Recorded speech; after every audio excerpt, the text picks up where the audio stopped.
Honest J. Nowak. Oh yeah.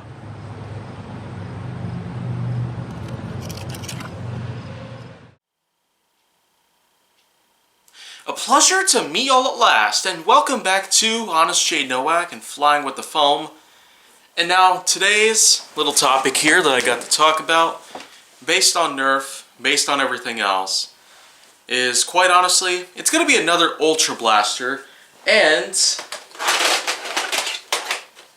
in all honesties, I feel like that this is the one that seems to trump out of all of them. And there's quite a few good reasons for that.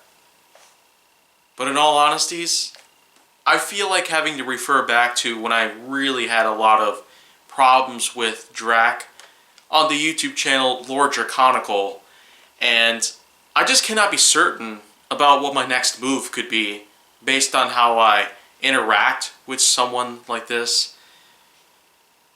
But before I do any of that, I might as well just talk a little bit about the Ultra 3 in case no one has already checked out that Aftersought episode. It's simply put an Ultra Blaster shotgun, which honestly does pretty good, but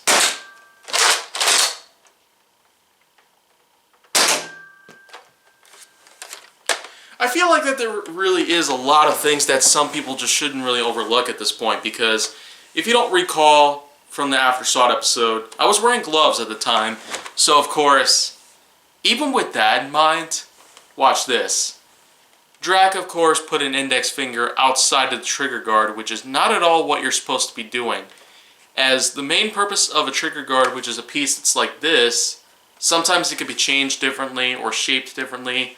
Sometimes there's even little add-ons to it to enhance the effect, like a knuckle duster, which was on the Ultra 5, which I've already talked about here on HJN Flying with the Foam. But of course, this is how Drac did it, and as soon as the pump grip was pulled back, yeah, you see what I mean? Look at that.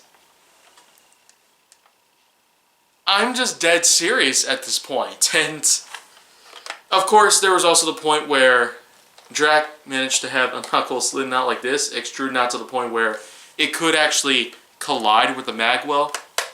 But even with that in mind, watch what happens when I push it forward. Yeah. You can see the clearance between this knuckle and the magwell. There's at least a few millimeters. I don't even know what to say anymore. Drac so totally lied about this.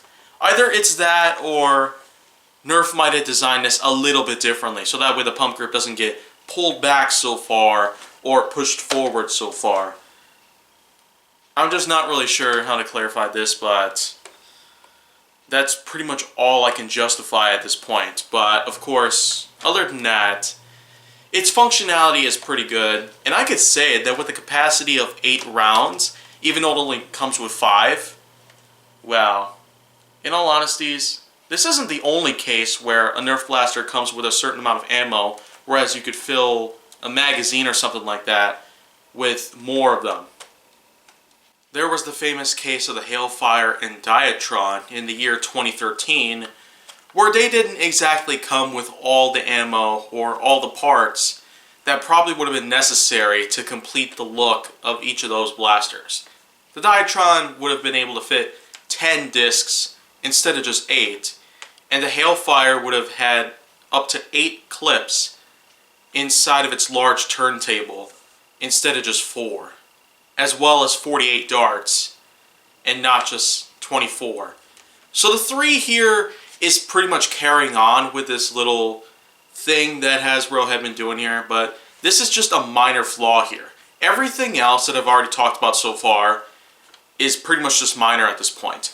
The prime stroke, of course, is another thing out there that some people, especially much shorter individuals or ones that don't have as good of fingertips as mine, they may not be able to handle the full power of this, because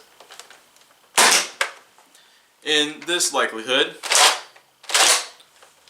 of course, this blaster is seemingly made for those who are even larger than usual.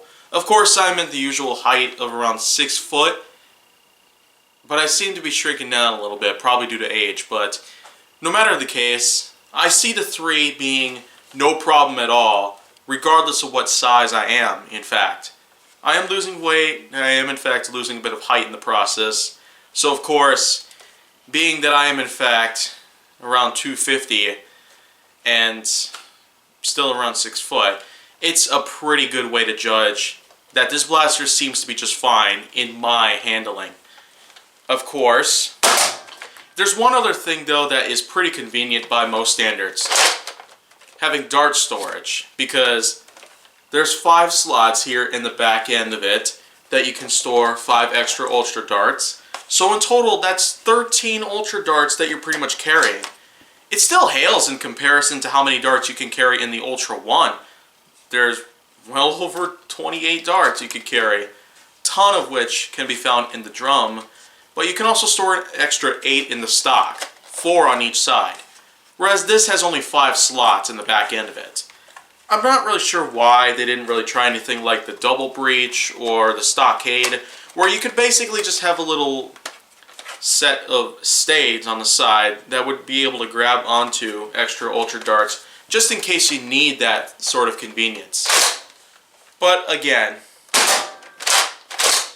I can't really stress this enough because this is just a minor thing. Lots of things here are minor. The 3 may have some very minor flaws, but have I found any major flaws or serious ones? No, I have not. And of course, Dracthalassa is the real misleading deal at this point. Because you might think that, well, I missed the guild or placard on the side that says Ultra on it. Of course, one side has the nice metallic gold finish on the font, and the other side just has plain white that sort of matches with the color of the blaster itself. Once again, this is minor. And that's simply because Nerf does, in fact, like to experiment with some parts of their blasters. We've known that they have actually created the Split Strike, which eventually turned into a Battle Camo blaster, which I call the Takedown. And no, the Takedown is still not that red rival rough cut like blaster. It's the Achilles. But of course, the Battle Camo Takedown is simply put the same thing as a Split Strike. And again, experiments seem to be a really big part of the ladder known as trial and error. And I could see that Nerf is in fact trying to go a similar pathway down with the Ultra line. The guild itself has 2 different colors, metallic gold and white, reminiscent on both sides. And of course there's the Nerf logo, which basically has this same sort of thing. It's black on this side, nice and visible, but on the other side, it's still embossed nonetheless, but you can see that it pretty much is just obscured. Like there's no black on it. Again, it's not much of a problem at all. And of course we can't forget that the name of the blaster is the 3, and they actually have the number 3 painted over here. But again, nothing on this side. So this is pretty much the only side of the blaster that seems to have much more detail, and this part does not. And it's also obvious that, well, the mag well is just opaque on that side, but it is semi-transparent over here, pretty much.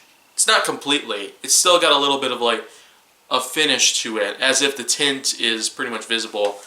So of course you have one side that you are reliable on when it comes to viewing how many darts you have in the mag well. And of course, we can't forget everything else I've mentioned here. The number 3, the Ultra placard or guild if you want to, and the Nerf logo. There's more detail on one side as opposed to the other, but I'm not complaining about it. I just feel like that Nerf's experiment might be another way of them trying to get better, as the economy is still, in fact, going to be going downhill at this point. But nonetheless,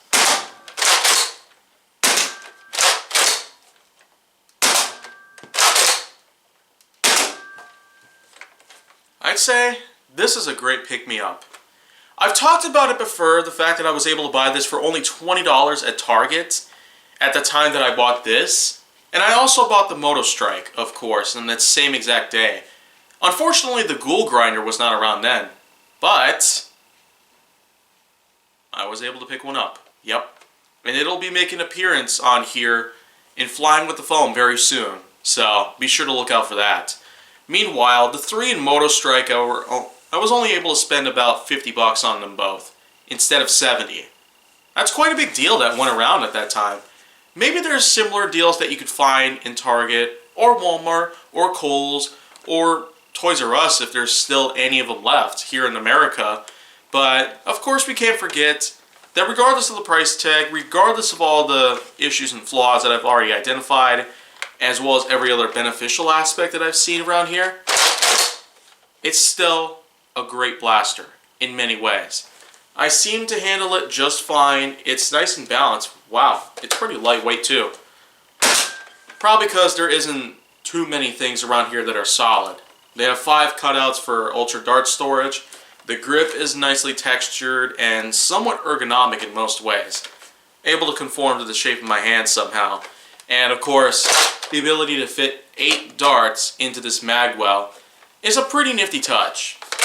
But still, we're kind of a long way away from getting a blaster that's big enough to combat against the likes of the Ultra 1, which already has the highest capacity. This has only 8, the Ultra 4 has only 1, the 5 has only 4 that you can put into its integrated mag, and then of course, there's some of the others here and there. They may try to top the 3, but of course, the 1 seems to beat them all based on capacity. But who knows? When we get more information about the very, very, very, very, very elusive Ultra 6, which I still have not seen a single picture of, even to this day. Wow. 8 months of hammering it, and yet there's still nothing. Meanwhile, that's pretty much all I got to talk about here for Nerf Secret Revealed based content here. Flying with the Foam is certainly not going to be over for a while now, and Honest J Nowak is still going to be a pretty big thing here on this channel. So you can expect a lot more to take place. But if you want to see more, go down to my channel. Make sure that you like, subscribe, comment, follow me on social media, and stay on the Hollywood side.